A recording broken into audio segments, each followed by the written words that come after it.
You have spent years working on yourself, years in therapy or meditation or self-help programs, years reading books about trauma and attachment and healing, years practicing boundaries and affirmations and supposedly healthy behaviors. You have done the work, you have made progress, you have left behind the obvious dysfunction that once defined you. You look at who you were and you see clearly how broken that person was, how trapped in patterns that caused obvious suffering. And you believe you have healed, believe you have transformed, believe you are fundamentally different now. But you have not healed. You have just become a different kind of broken. You have not transcended your dysfunction. You have translated it into new language, repackaged it in wellness terminology, made it socially acceptable, made it look like growth when it is actually just different armor, different defense mechanisms, different ways of avoiding the same fundamental issues you were avoiding before. The wounds remain, the patterns persist. The core problems are untouched. You have simply learned to perform healing while remaining fundamentally unchanged beneath the performance. This is not about dismissing genuine transformation or claiming that healing is impossible. This is about recognizing that most of what passes for healing in contemporary culture is actually sophisticated avoidance, is swapping one set of dysfunctions for another set that looks more enlightened, is building new identity around being healed that prevents you from actually doing the difficult work that genuine healing requires. You are not getting better, you are getting better at hiding how broken you still are, including hiding it from yourself. Understanding the difference between actual healing and becoming a different kind of broken requires examining what you are actually doing versus what you believe you are doing. You have not healed your addictive patterns. You have simply swapped the substances and behaviors, replaced obvious addictions with socially acceptable ones, traded alcohol for wellness routines, traded drugs for spiritual practices, traded toxic relationships for obsessive self-improvement. The underlying compulsion remains unchanged, the need to escape or numb or control persists. You have simply found new ways to satisfy the same drives, while convincing yourself that because the new addictions look healthy, they are not addictions at all. You were addicted to substances that obviously harmed you, so you stopped using them. And you call this healing. You celebrate the sobriety. You identify as recovered. But you replace the substance with compulsive exercise or rigid dieting or obsessive meditation practice or endless therapy or constant self-optimization. The compulsion is the same. The inability to simply be without doing something to manage your internal state persists. The need for external mechanisms to regulate yourself continues unchanged. You were in codependent relationships where you lost yourself in others, so you learned about boundaries and enmeshment, and you ended those relationships, and you believe you have broken the pattern. But you replaced enmeshment with isolation disguised as independence, replaced losing yourself in others with refusing all genuine intimacy, replaced codependence with what you call self-sufficiency, but is actually avoidant attachment dressed up in wellness language about not needing anyone. You were a people pleaser who could not say no, who sacrificed yourself for others, who had no boundaries. So you learned to set boundaries, you learned to say no, you learned to put yourself first, but you did not develop genuine boundaries. You developed rigid walls. You did not learn appropriate self-care. You learned selfishness rationalized as boundary setting. You did not heal the wound that made you unable to maintain sense of self while also connecting with others. You just swung to opposite extreme and called it growth. The pattern in all these cases is the same. You have not addressed the underlying dysfunction. You have not healed the core wound. You have not developed actual capacity for regulation and connection and authentic living. You have simply found new ways to cope that look better, that sound healthier when you describe them, that allow you to feel like you are healing while the fundamental problems remain completely untouched, operating through new mechanisms that you do not recognize as dysfunctional because they are wrapped in the language of wellness and recovery. You have not healed. You have built new identity around being healed. around being in recovery, around being someone who has done the work and is now enlightened or awakened or transformed in ways that others are not.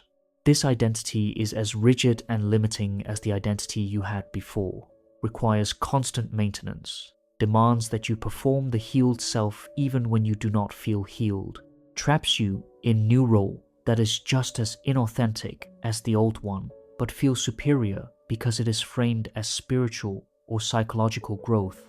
You identify as trauma survivor, as someone in recovery, as empath or highly sensitive person, or someone on healing journey, and this identity becomes who you are, rather than being description of what you have experienced or are working through. The identity requires that you maintain narrative about your brokenness and your healing, requires that you find evidence that confirms you are wounded in specific ways and are recovering in specific ways, prevents you from moving beyond the story, because moving beyond it would threaten the identity you have constructed around it. This identification with healing process keeps you perpetually healing, perpetually working on yourself, perpetually discovering new trauma or new wounds or new ways you are broken that need addressing. You cannot actually heal, because healing would mean no longer being person who is healing, would mean releasing the identity you have built around your dysfunction and recovery, would mean facing that you are using the healing narrative to avoid actually changing in fundamental ways. You have also built superiority around your healing, have created hierarchy where you are more evolved than those who have not done the work, more self-aware than those still trapped in unconscious patterns, more enlightened than those who have not faced their trauma or examined their attachment or worked on themselves. This superiority is ego identification disguised as spiritual advancement, is judgment dressed up as concern for others' well-being, is new way to feel better than others that looks more acceptable than obvious arrogance, because it is framed in language of consciousness and growth. The identity also creates investment in remaining broken, because being broken is what makes the healing narrative work, what justifies the constant focus on yourself, what explains why you are different or special or require particular treatment or understanding. You cannot heal fully, because full healing would mean you are just normal person, without the interesting story, without the special identity, without the framework that makes you feel meaningful or deep or more psychologically sophisticated than others. You have not healed, you have discovered spiritual bypassing, have learned to use spirituality and wellness practices to avoid dealing with actual psychological and practical problems that require concrete action rather than elevated consciousness. You meditate to avoid difficult conversations. You practice presence to avoid planning for future you do not want to face. You talk about letting go and surrender when what you actually need is to take responsibility and make hard decisions and do difficult work that meditation and spiritual platitudes cannot replace. You have learned the language of non-attachment and acceptance and being present, and you use this language to rationalize your avoidance, to explain why you do not need to address practical problems or relationship issues or career dissatisfaction. You are not attached to outcomes. You are accepting what is. You are being present rather than worrying about future. But this is not genuine spiritual practice. This is using spiritual concepts to avoid engaging with reality, to justify passivity, to make your avoidance look enlightened rather than recognizing it as fear disguised as wisdom. You practice gratitude and positive thinking not as genuine appreciation for what you have, but as way to suppress legitimate dissatisfaction, to convince yourself that you should be happy with situations that genuinely do not serve you. To avoid facing that, you need to make changes that feel too difficult or too risky. The gratitude practice becomes toxic positivity that prevents you from acknowledging when things are actually wrong, that makes you judge your own discontent as lack of spiritual development rather than as signal that something needs to change. You talk about healing your inner child and reparenting yourself, but you use these practices to indulge yourself, to avoid adult responsibilities, to rationalize behavior that is actually immature or selfish or harmful as necessary self-care or meeting needs that were not met in childhood.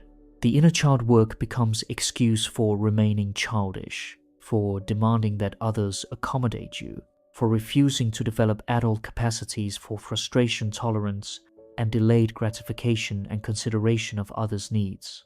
The spirituality and wellness practices are not wrong in themselves, but you are using them wrong, are using them as sophisticated avoidance rather than as tools for genuine development, are using them to create new identity and new ways of feeling superior, while avoiding the actual difficult work of facing yourself honestly, making hard changes, taking real responsibility for your life and your relationships and your impact on others.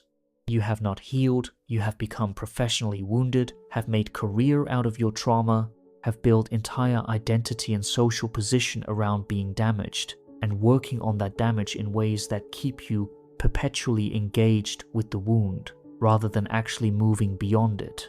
Therapy has become lifestyle rather than temporary intervention.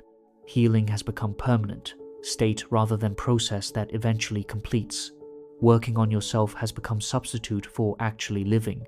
You are in therapy for years or decades, always discovering new issues, always finding new trauma to process, always needing to work on something.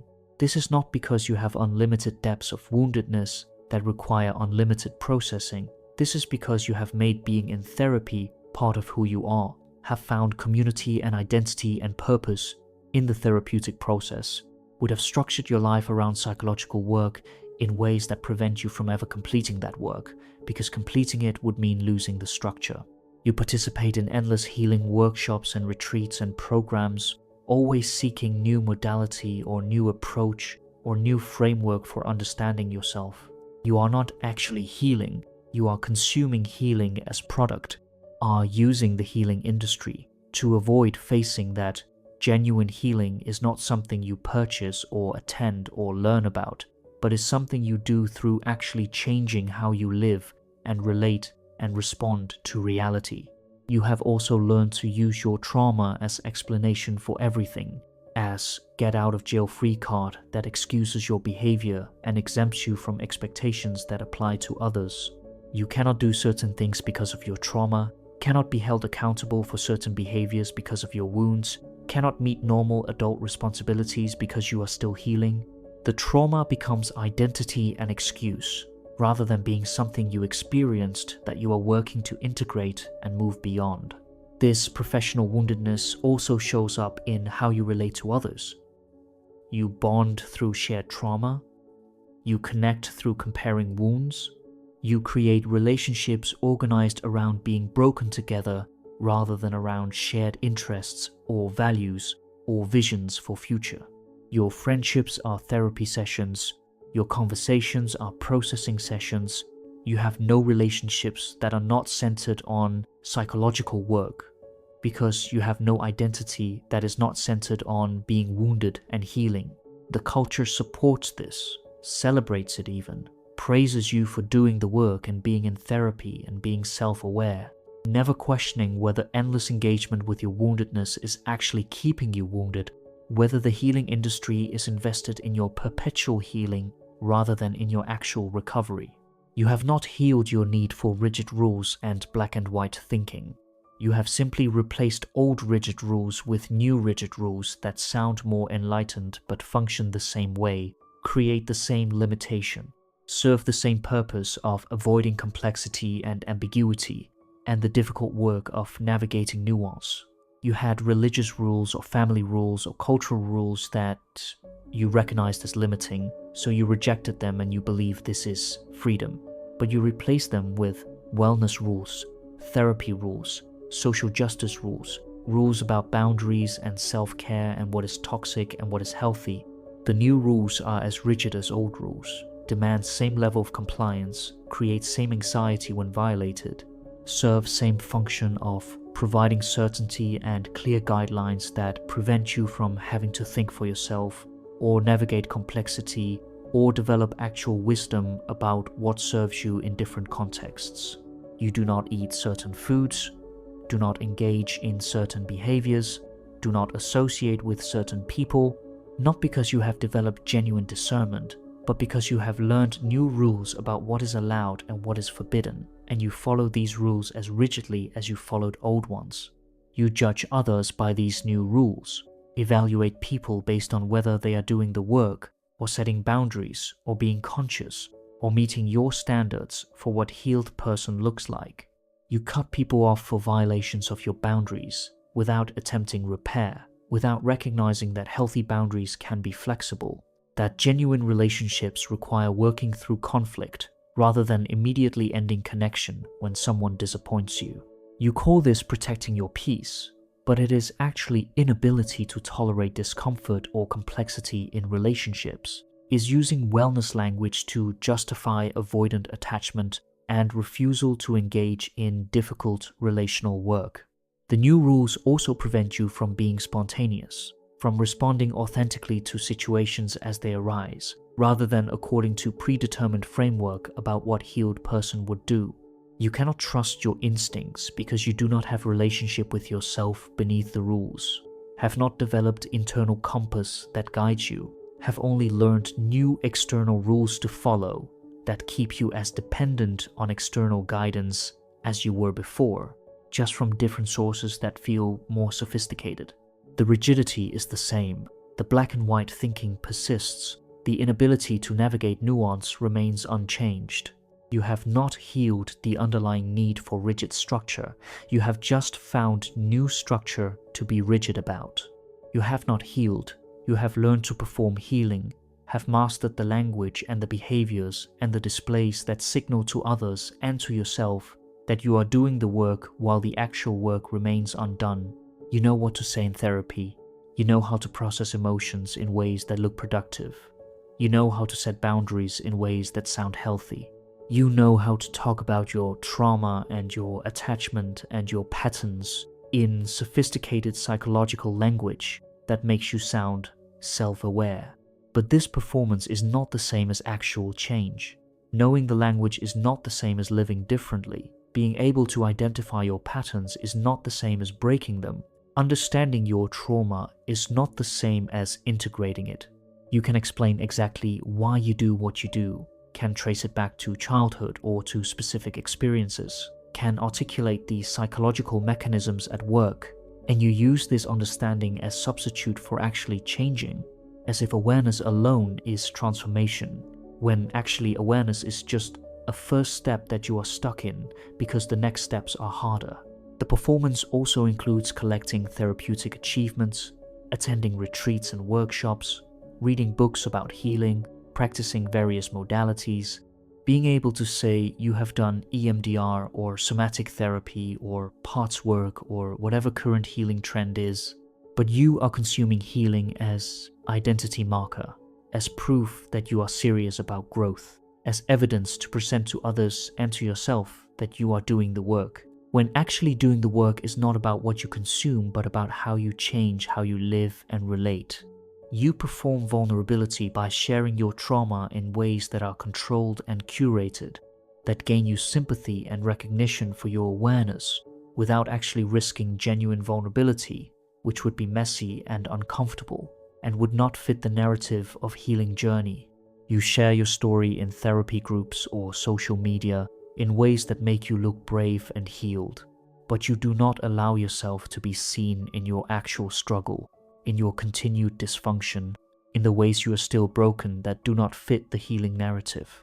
The performance allows you to feel like you are healing while changing nothing fundamental, allows you to maintain image of being healed person while continuing the same patterns in new forms, allows you to avoid the actual difficult work because you are so busy performing the work that you convince yourself and others that genuine transformation is occurring when it is not.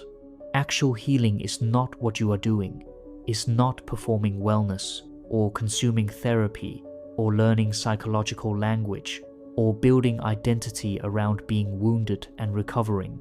Actual healing is becoming less defensive, less reactive, less identified with your story, less dependent on external validation, less rigid in your rules, less invested in maintaining image.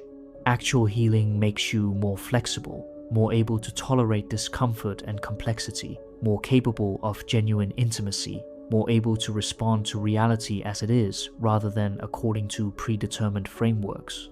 Actual healing means your trauma becomes something that happened to you rather than being who you are.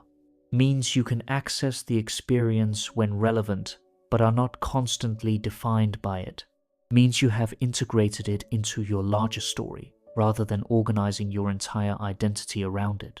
It means you do not need to constantly talk about your healing because you are actually living differently, are not performing recovery because you have moved beyond needing that performance.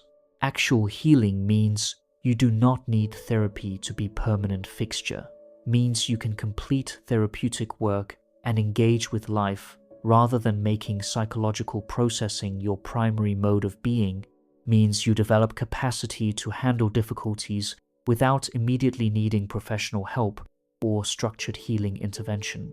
It means you have built internal resources rather than remaining dependent on external resources for regulation and support. Actual healing means you can maintain relationships through difficulty rather than immediately cutting people off. Means you can tolerate others' imperfections and your own. Means you can engage in repair rather than only in protection. Means you can be flexible with boundaries rather than rigid. Can navigate complexity rather than only black and white rules. It means you are less isolated, more connected, more able to be in community without constant fear of being wounded. Actual healing means you are less special, less interesting, less invested in being different or deep or more conscious than others. It means you can be ordinary, can live normal life without needing everything to be part of healing journey or spiritual practice, can exist without constant self-focus and self-improvement and self-optimization. It means you can just be human without that being problem that needs fixing. But this actual healing is harder than what you are doing, requires facing that your healing has become avoidance, that your progress is performance, that you have become different kind of broken rather than actually becoming whole. You are not healing, you are becoming a different kind of broken.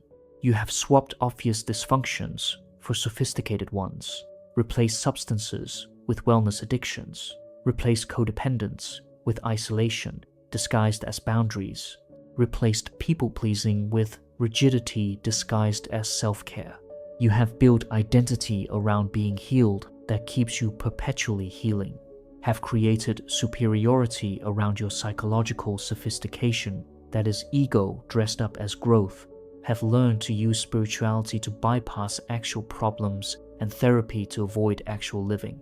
You practice gratitude that suppresses legitimate dissatisfaction, meditate to avoid difficult conversations, set boundaries that are actually walls, use inner child work as excuse for remaining childish.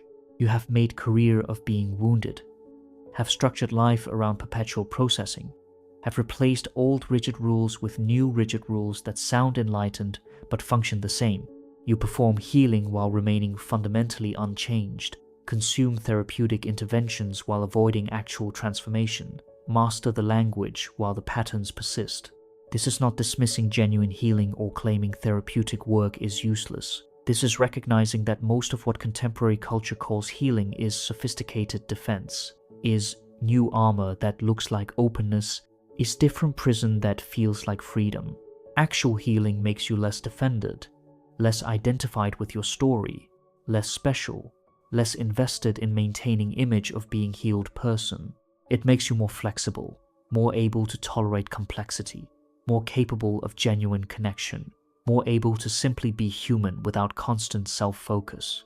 The question is whether you will continue performing healing while remaining broken in new ways, or whether you will face that your healing has become avoidance, that your progress is performance, that you need to stop consuming recovery and start actually living differently.